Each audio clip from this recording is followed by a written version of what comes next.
ስንዴን በበጋ መስኖ ማልማት ከጀመረ ወዲህ ውጤታማ መሆናቸውን በሰሜን ጎንደር ዞን የዳባት ወረዳ አርሶ አደሮች ተናገሩ። ምርትና ምርታማነትን ለማሳደግ ከ60 ኩንታል በላይ ቀቀባ የስንዴ ምርጥ ዘር ማቅረቡን የወረዳው ግብርና ጽሕፈት ቤት ገልጿል። በግብርና ባለሙያዎች የታገዘ የአስተራረስ ዘዴን በመከተላቸውና የአፈር ማዳበሪያን ጥቅም ላይ በመዋላቸው ውጤታማ መሆናቸውን በሰሜን ጎንደር ዞን የዳባት ወረዳ አርሶ አደሮች ተናግረዋል። አርሶ አደር አሊ ሞላና አርሶ አደር አምሳሌ ደሴ የመስኖ ስንዴን በጉድኝት በማልማታቸው በአመት 2 ጊዜ በማምረት ገቢያቸው እየጨመረ መሆኑን ተናግረዋል። ያው በደቋ ቀበሌ አርሶ አደር አሊ ሞላ እባላለሁ። በዛሬ ካርና መስኖ ልማት ወደ 73 አርሶ አደር ተደራጅተን ከአንደኛ ሰልፍ ወደ ሁለተኛ ሰልፍ ደርሰን የመጀመሪያው ሰልፍ ራሳችን ለአርሶ አደሩ አልፎ ለከተማው ሕዝብ ለገበያ አቅርቦት እንዲውል የማድረግ ስራ ተደራጅተን እያረስንና እየዘራን እንገኛለን። በዚህ ወቅት በዚህ ወራት ከዛም አልፎ ሁለተኛው ሰልፍ መጋቢት እስከ ሰኔ ባለው ሁለተኛውን ሰልፍ ድንች፣ ነጭ ሽንኩርት፣ ቀይ ሽንኩርት፣ ቀይ ስር፣ ጥቅል ጎመን የመሳሰሉትን ወደ ሁለተኛው ሰልፍ ደርሰን እንዲሁ ራሳችን መግበን ቤታችን መርተን ለገበያ አልፎ አቅርበን የከተማውን ሕዝብ አልፎ የገበያ ማረጋጋትን የገበያን ስራ የከተማውን ሕዝብ ተደራሽ አድርገን እየመገብንና አሁን ፊት እየመገብንና ለወደፊቱም ይህን ልማት ለውጥ አምጥተን ቤታችን እንድንሰራ ልጆቻችን እንድናስተምር ሀብት ላይ ሀብት እንድንጨምር የሚያደርግ ልማት እያለማን እንገኛለን። ይህ መስኖ አሁን በፊት በጥቅል ጎመን፣ በድንች፣ በቀይ ስር በተለያዩ አትክልቶች ሲያመርትና ሲመረትበት የቆየ መሆኑ ይታወቃል። አሁንም ቢሆን ያው ይህ ልማት ስንዴ ዘርተን በቤታችን ለዳቦ፣ ለልብስ፣ ለልጆቻችን ፍጆታ ከኛ አልፎ ለገበያ አቅርበን የምንሸጥ መሆኑንና የገበያ መረጋጋት ስራን በዚሁ አጋጣሚ የምንሰራ መሆኑን ለመግለጽ እፈልጋለሁ።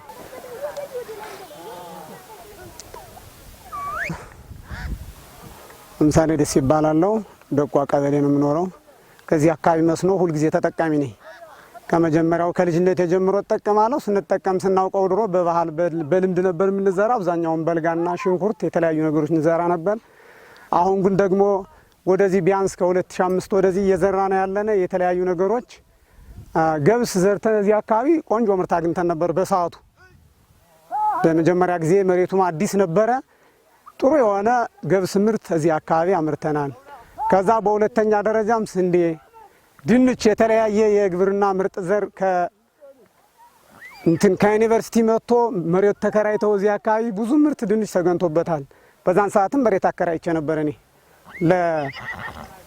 ለደባርቅ ዩኒቨርሲቲ ለጎንደር ዩኒቨርሲቲ እነ ሰለሞን መጥተው ሳለ ስለዚህ ብዙ ምርት እንዳገኛለን። እኔ ዞሮ መስኖ ስጠቀም ልጆቼን ማስተምረው በመስኖ ድንች ነው፣ በመስኖ ሽንኩርት ነው። አብዛኛው የግማው ምርት የዚህ አካባቢ ምርት ያን ያህል ነው። መስኖ ሁልጊዜም ለማንኛውም ሰው ይጠቅመዋል። ግን እኔ ወጣት እያለሁ ጀምሮ በዚህ ተጠቃሚ ነኝ።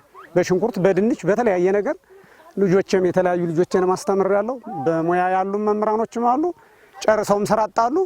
ማስተምራቸው ልጆቼን በዚህ አብዛኛው በዚህ መስኖ ልምድ ነው ከጥንት ጀምሮ ልምድ ስላለ የመጀመሪያው ሰልፍ ራሳችን ለአርሶ አደሩ አልፎ ለከተማው ሕዝብ ለገበያ አቅርቦት እንዲውል የማድረግ ስራ ተደራጅተን እያረስንና እየዘራን እንገኛለን።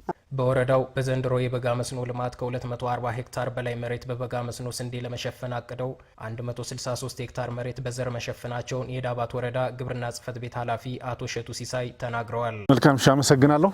ሸቱ ሲሳይ ይባላል። የዳባት ወረዳ ግብርና ጽሕፈት ቤት ኃላፊ ነኝ።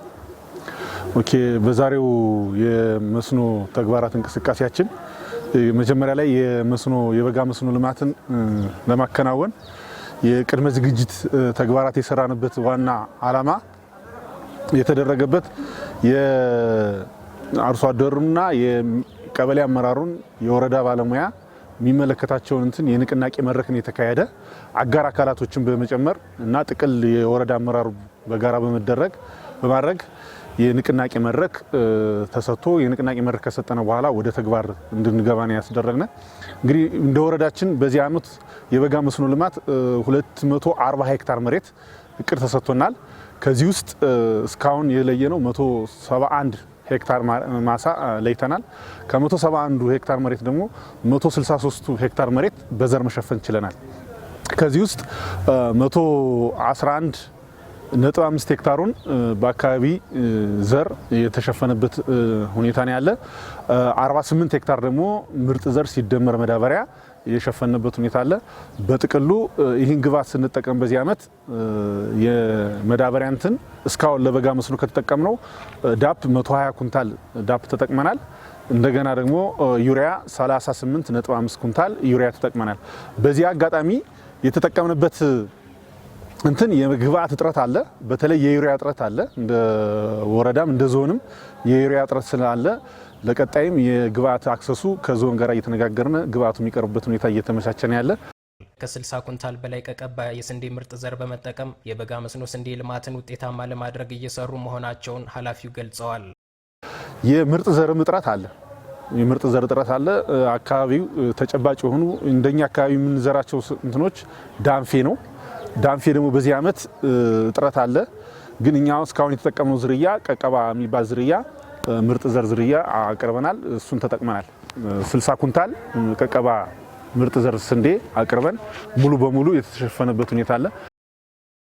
የበጋ መስኖ ስንዴ ልማት በ6 ቀበሌዎች በ10 ክላስተሮች በኩታ ገጠም እየለማ መሆኑን ያነሱት አቶ ሸቱ ከ6000 ኩንታል በላይ የስንዴ ምርት ለማግኘት መታቀዱንም አንስተዋል።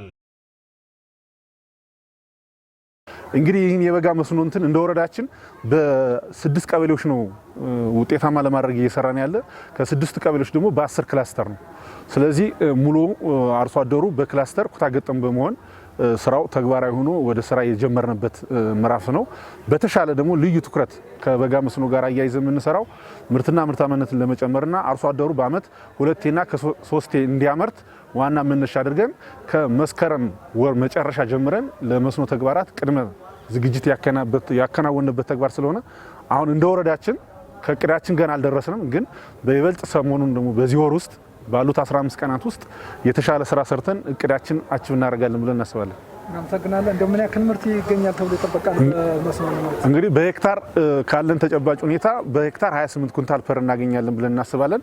240 ሄክታሩ መሬት ከሸፈነ 6750 ኩንታል በላይ ስንዴ ምርት እናገኛለን ብለን እናስባለን። እናመሰግናለን። እንደው በመጨረሻ ነባርና አዲስ መስኖዎችን ከማለት አንፃር እስከዛ ጋር ያለው ፊገራት የነባር መስኖ እቅዳችን 339 ሄክታር ነው እቅዳችን። ሙሉ በሙሉ ነባሩ ወደ ስራ የገባበት ሁኔታ አለ። በቋሚ ተክል፣ በአትክልት ፍራፍሬ፣ በተለያዩ የአትክልት ፍራፍሬ እንትኖች ወደ ስራ የተገባበት ነው። እቅዱ 139 ነው። እሱ ሙሉ በሙሉ ወደ ስራ የገባንበት አጋጣሚ ነው ያለ። በአዲስ ነው አዲስ የተሰጠንን እቅዶች ነው በዚህ ዓመት ተግባራዊ ለማድረግ አንዱ ወደ በጋ መስኖ ውስጥ አዲሱን እቅዳችን ወደ በጋ መስኖ አከናውነን አሁን እየሰራን ያለ የአዲስ የመስኖ እቅድ ያልነው 240 ሄክታሩ ማለት ነው። በዛ አግባብ እየሰራን ያለ የተሻለ ምርትና የተሻለ አትክልት ፍራፍሬ እንትን አክሰስ በወረዳችን በቋሚ ተክልም በቅጠላ ቅጠልና በፍራፍሬ እንትኖችም የተሻለ ምርት እየተገኘ ያለበትና አሁን እንደ ወረዳችንም ከመስኖ ተግባር ጋር አንፃር በወይና ደጋ አካባቢ የችግኝ ጣቢያ ሳይቱ አሉ። እነዚህ የችግኝ ጣቢያዎችን በቋሚ ተክልና በአትክልት ፍራፍሬ ችግኝ እያባዘን አሁን ለምሳሌ የሙዝ ሰከር ከኦሮሚያ ክልል ነው ስናመጣ የነበረ። አሁን ግን በዚህ ዓመት በእኛ ቀበሌ ላይ አረቡር ችግኝ ጣቢያ ላይ የሙዝ ሰከር እያባዛን ነው ያለን። የማንጎና የተለያዩ የደጋ ላይ ደግሞ አፕል ችግኝ ፍራፍሬ እያባዛን የምንገኝበት ሁኔታ ነው ያለን። ስለዚህ በዚህ ዓመት ሙሉ በሙሉ ከአለን ምርትና ምርታማነትን ከመጨመር አንፃርና ያለን ውሃውን በቂ ውሃ አክሰስ ስላለ ውሃው ሳያልቅ የተሻለ ምርት ለማምረት ቀድመን ወደ ስራ የገባንበት ሁኔታ ነው ያለ። ከስንዴ ባሻገር የጓሮ አትክልቶችን በማልማት ከእለት ፍጆታ አልፎ አርሶ አደሮች የተሻለ የኢኮኖሚ ተጠቃሚ እንዲሆኑ እየተሰራ መሆኑን የወረዳው አስተዳዳሪ አቶ መርሻ ወረታ አስረድተዋል። እሺ፣ አመሰግናለሁ። መርሻ ወረታ እባላለሁ። የዳባት ወረዳ አስተዳዳሪ ነኝ። ዛሬ የተወሰነ ሀሳብ እንድንሰጥበት የምንፈልገው ከዚህ ምግብ ዋስትናን ከማረጋገጥ ጋር በተያያዘ ከምናከናውናቸው ተግባራቶች አንዱና ዋነኛው የመስኖ አማራጮችንና በተለይ የበጋ ስንዴ ላይ እንደ መንግስት ከፍተኛ ኢኒሼቲቭ ተወስዶ በተለያዩ አካባቢዎች እየለማ ያለ በእኛም አካባቢ በዛ ልክ ተመሳሳይ ስራ መስራት እንዳለብን ነው ታሳቢ ያደረገ ነው የሚሆነው። እንግዲህ ከፖቴንሻል አኳያ እንደ ዳባት ወረዳ ፖቴንሻሎች አሉ። የመጀመሪያው አሁን የያዝነው የመስኖ ተግባር ይሁን እንጂ ሌሎች ተያያዥ ጉዳዮችም ከአትክልትና ፍራፍሬ ጋር በተያያዘ የሚሰሩ ስራዎች አሉ። የግሪን ሃውስ ቴክኖሎጂ ላይ የሚሰሩ ስራዎች አሉ። በርካታ አማራጮች እንዳሉ ወስዶ ማየት ይቻላል። በመደበኛነት ደግሞ በመስኖ ወንዞች ያሉት ከባቢ ስለሆነ ሰፋ ያለ መልማት የሚችል ስፔሻሊ 4 ትልቅ የአካባቢው ላይ የሚገኙ ወንዞች አሉ። እነዚህ ላይ በርካታ የመስኖ ካናሎችን ገንብቶ አገልግሎት ማሰጠት የሚቻልበት ሁኔታ አለ ማለት ነው። እንደ አካባቢው ባህሪ ደግሞ ምናልባት በበጋ ስንዴ ብዙ ጊዜ አገልግሎት ላይ ሊውል የሚደረገው የጥቁር አፈር አካባቢ ያለበት ተመሳሳይ ስራ የሚሰራባቸው አካባቢዎች ስላሉ ከዚህ ጋር በተያያዘ እንግዲህ ሰሞኑን ያከናወን ነው ከተለየው ከ173 ሄክታር በላይ የበጋ ስንዴ ማምረት ካሰብነበት አኳያ ወደ 161 ሄክታር አካባቢ የሚሆነው እንደተሸፈነ ያሳያል። የታረሰበት ሁኔታ አለ። ሌላ እንግዲህ ከግሪን ሃውስ ቴክኖሎጂ ጋር በተያያዘም ኦልሞስት ወደ 156 አካባቢ ታቅዶ ከ138 በላይ ግሪን ሃውስ ቴክኖሎጂ ተጠቃሚ የሆነበት ሁኔታ አለ። ስለዚህ አርሶ አደሩ የምግብ ዋስትናውን ለማረጋገጥ ልዩ ልዩ አማራጮችን የጓሮ አትክልት ጭምር እያተከለ በራሱ ጊዜ መቀየር የሚችልበት እድል እንዳለ ማሳየት ይቻላል። ከዚህ አኳያ በርካታ ለውጦች አሉ። ሌላው ከዚህ ከስደተኞች ተጽዕኖ ምላሽ ልማት ፕሮጀክት ጋር እየተሳሰረም ቢሆን እና ደግሞ በሴፍቲኔትና በዚህ ዘላቂ ግብ ጋር በተያያዘ የመስኖ ካናሎችም አሉ።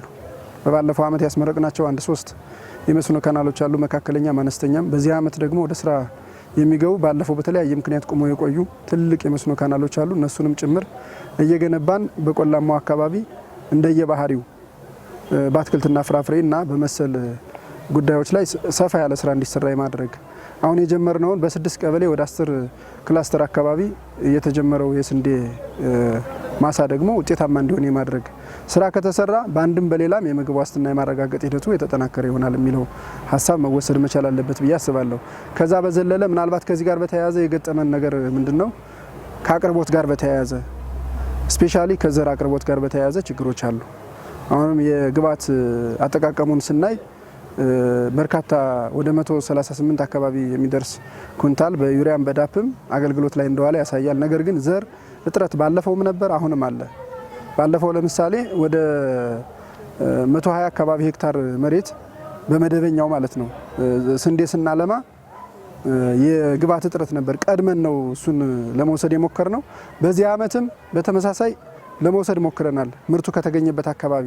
አሁንም ቢሆን ከአቅራቢዎች ጋር ለመነጋገር ጥረት እየተደረገ ነው። የዞን ግብርና የክልሉ የሚመለከታቸው አካላት እንዲህ አይነት የዘር አቅርቦቶች ላይ ችግር እንዳይገጥም መቅረብ መቻል አለበት። ስንዴ ላይ ያጋጠመን አትክልትና ፍራፍሬ ላይ ስንመጣም ተመሳሳይ ችግር እንዳይኖር ወረዳ አስተዳደር ምክር ቤቱ አንደኛ ቀድሞ በጀት በመመደብና በተዘዋዋሪ በጀት ሌሎች መደበኛ ለዚህ ተግባር የሚውሉ በጀቶች እስኪደርሱ ድረስ ተዘዋዋሪ በጀት መድቦም ቢሆን ምርቱን ማምጣት ዘር እንዲቀርብ ማድረግ ስራ እየተሰራ እንዳለ መውሰድ ይቻላል። ቀጣይም ይህን አጠናክረን እንቀጥላለን ብለን እናስባለን። የሚመለከታቸው አካላትም እንዲህ አይነት የግብዓት እጥረቶች እንዳይኖሩ ለማድረግ ይሰራሉ ብለን እናስባለን። ለወደፊት ደግሞ ዘንድሮ ያመረትነው ላይ በተቻለ መጠን ከአርሶ አደሩ የሚሰበሰበው ምርት ዘሩ እንዲቆይ ማድረግና ለሌሎች እንዲሸጋገር የግብዓት እጥረትን ለመፍታት ከባለድርሻ አካላት ጋር እየሰሩ መሆኑን ዋና አስተዳዳሪው ገልጸዋል። ዘሮችን የማስተዋወቅ ስራ ተሰርቷል ማለት ነው። ስለዚህ እሱ ከወረዳው አልፎ ለሌሎችም እንዲበቃ ለማድረግ አበክረን መስራት መቻል አለብን የሚል ሀሳብ ነው ያለን። ችግሮቹ በሚፈቱበት መንገድ መራመድ ከቻልን አርሶ አደሩ ባለቤት እየሆነ ነው። የት አካባቢ ምን አልምቶ መቀየር እንደሚችል እያወቀ ነው ያለው። ስለዚህ የምግብ ዋስትናውን በሂደት እያረጋገጠ እንዲመጣ መደጋገፍ ይጠይቃል የሚል መልእክት ነው የሚኖረኝ።